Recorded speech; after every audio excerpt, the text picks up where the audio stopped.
Rasulullah sallallahu alaihi wasallam bersabda lagi, mula-mula sekali yang akan dihisab pada hari kiamat ialah sembahyang. Jika dia telah menyempurnakannya, maka ringanlah hisab baginya.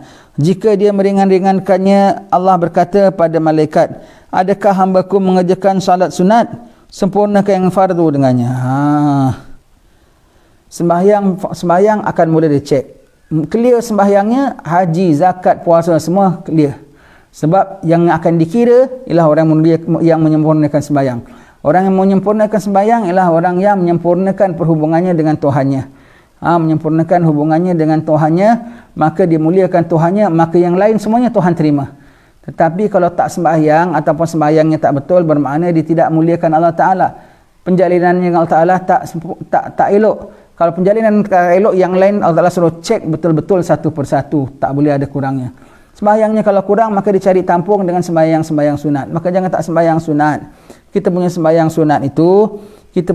sunat itu menampung segala kekurangan kita. Yaumil akhir, ya. Menampung. Sembahyang duha banyak-banyak. Jadi kalau dia kalau ada kurang dalam satu ibadat, dia ambil tampungnya daripada yang satu kategori. Kalau sembahyang fardu kurang, dia ambil pada sembahyang sunat. Puasa fardu kurang, ambil daripada puasa sunat. Kalau yang fardu tu cukup ke kita buat, perfect ke, pasti ada kurang. Maka kalau tak ada sunat macam mana? Itu orang yang ada qada sembahyang, lekas bereskan qada sembahyang anda. Jadi anda boleh laksanakan sunat. Kalau ada qada, jangan sembahyang sunat. Anda berdosa melambatkan qada anda. Tapi kalau habiskan qada anda, seberapa daya habiskan qada anda sebelum ada sakaratul maut. Dan habiskan qada anda sebelum malahim besar datang. Malahim besar tu dah kira sakaratul maut alam semesta. Habiskan qada anda, jadi anda boleh sembahyang sunat, ada penampungan. Ada penampungan. Selagi anda masih ada qada, jangan ceritalah sembahyang sunat. Lekas habiskan qada anda. Anda jangan rasa, alamak, biar aku tak dapat sembahyang sunat. Masa orang sembahyang fardu, kau tak sembahyang fardu lah. Sekarang kau kena sembahyang balik, ya. Baik. Walau besar pahala lain sekalipun, ya. Besar pahala jadi AJK masjid. Besar pahala jaga anak yatim. Besar pahala itu dan ini semua tak dapat menampung besarnya dosa meninggalkan sembahyang. Satu sembahyang saja ditinggalkan cukup untuk buat mayat tu menggelisah tak tentu arah dalam kubur. Dah habis semua, orang dah baca talqin, ya ayyatuhan nafsul mutmainnah irji'i ila rabbiki radiyatan mardiyah fadkhuli fi ibadi wadkhuli jannati. Maka kami tinggalkan kamu di sini untuk menghadap Allah Subhanahu wa taala. Semoga Allah Taala mengampuni kamu. Maka Pak Imam pun angkat dari kaki jalan saja lepas talqin, dia tunggu 7 langkah tu, sementara tunggu langkah mayat kira.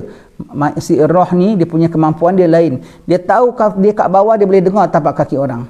Dan dia tahu tapak kaki daripada grup dia, bukan grup lain punya. Dia tahu. Orang habis saja Munkar Nakir datang, dia tahu. Dan dia sementara nak tunggu datangnya Munkar Nakir, dia menggelisah tak tentu arah dalam kubur dia kalau dia meninggalkan satu salat saja. Satu salat saja, dan Allah, macam mana nasib aku, macam mana nasib aku. Sebab kalau tak clear di sana, dari sini mula tak clear. Bermakna sebentar lagi dia akan dapat bedal dan pukul. Allah, dia punya takut, ya.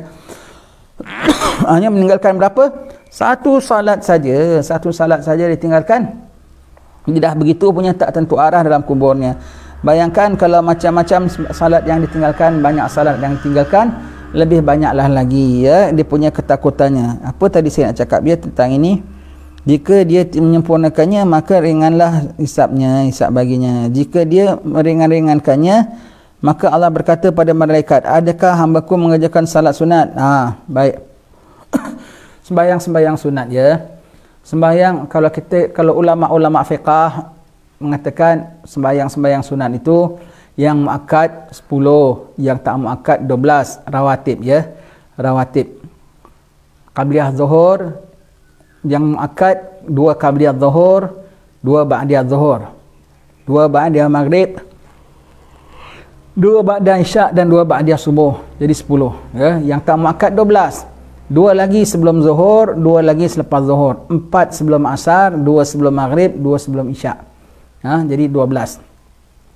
Namun kalau ulama-ulama tasawuf mengatakan 2 sebelum zuhur, 2 lepas zuhur, muakkad. Yang lagi dua tak muakkad. Asar pada mereka 4 muakkad. 4 muakkad, ya. Kita kalau sembahyang qabliyah tu membuat kecewa syaitan. Kenapa? Dia nak ganggu kita. Kalau boleh jangan sembahyang. Kok makin sunat pun dia buat. Kalau sunat dari buat agak fardu dia buat tak? Confirm dia buat. Jadi sembahyang qabliyah ni membuat syaitan kecewa. Kemudian sembahyang ba'diyah bagi menampung segala kekurangan sembahyang-sembahyang tadi. Sembahyang qabliyah pun juga ya. Asar, siapa sembahyang asar 4 rakaat masuk dalam rahmat Allah. Nabi doa supaya Allah Ta'ala merahmati orang yang sembahyang sunat 4 rakaat sebelum asar. Ya, jadi sembahyang, siapa nak masuk dalam doa Nabi hari-hari didoakan oleh Rasulullah masuk dalam doa Nabi, iaitu sembahyanglah qabliyah asar 4 rakaat. Qabliyah maghrib paling ringan sekali, paling ringan pelaksanaannya dan paling ringan tuntutannya. Isya, kalau pada ulama fiqah ba'diyahnya 2 yang muakkad. Ulama tasawuf mengatakan 4. Jadi sembahyang isya, tuan-tuan sekalian, dan sembahyang ba'diyah isya, biasanya orang-orang alim melakukan ba'diyah isya rakaat pertama qul ya ayyuhal kafirun, rakaat kedua qul huwallahu ahad. Yang lagi 2 additional jangan tak buat. Barang siapa buat ba'diyah isya 4 rakaat, maka seolah-olah dia mendirikan 4 rakaat itu pada malam Lailatul Qadar. Yang mana 1 rakaat pada malam Lailatul Qadar diganjarkan Allah Ta'ala digandakan sampai 1000 kali ganda. Jadi kalau dibuat 4 rakaat ba'diyah isya, dia dapat pahala 4000 rakaat. Kalau dia buat 2, dapat 2 saja. Tak dapat 2 dapat pahala 2000, tak ada. Dia dapat 2, buat 2 dapat pahala 2 rakaat sembahyang, kali 10 ke, kali 700 ke. Tetapi kalau dia buat 4, dapat kali 4000. Macam dia sembahyang 4000 rakaat. Jadi ba'diyah isya 2 rakaat pertama biasanya orang-orang alim baca qul ya ayyuhal kafirun qul huwallahu ahad. Rakaat kedua mereka baca alif lam mim tanzil dan juga tabarakallazi biyadihil mulk. Itu adalah kerana apa? Itu adalah kerana memelihara diri daripada soalan kubur. Kalau kita baca tabarakallazi tiap-tiap malam ataupun alif lam mim tanzil, sebaik-baiknya dua-dua lepas daripada soal kubur. Jadi membantu mayat tu bukan membantu dia menjawab soal kubur, membantu dia biar tak kena soal kubur ya. Jadi amalkan tiap-tiap malam ya surah-surah ini semua ya. Baik.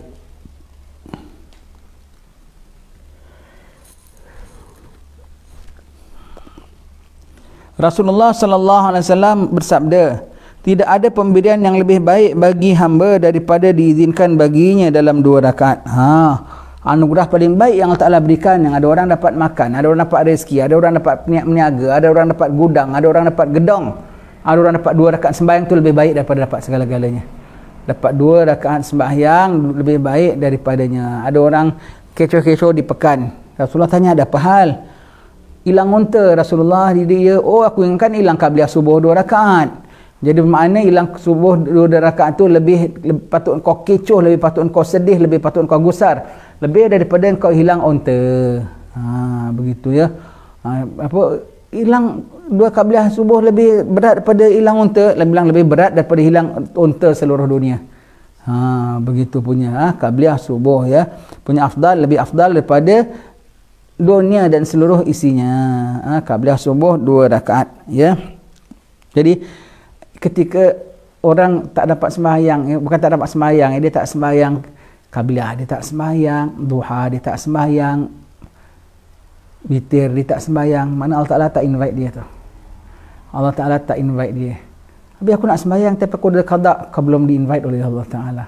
Kau kena tunaikan qada'mu dulu. Kena tunaikan qada'mu dulu. Apalagi yang memang qada' pun tidak, sunat pun tidak, itu langsung tak diumpamakan Allah. Allah Ta'ala tak invite dia untuk menghadap Allah Ta'ala.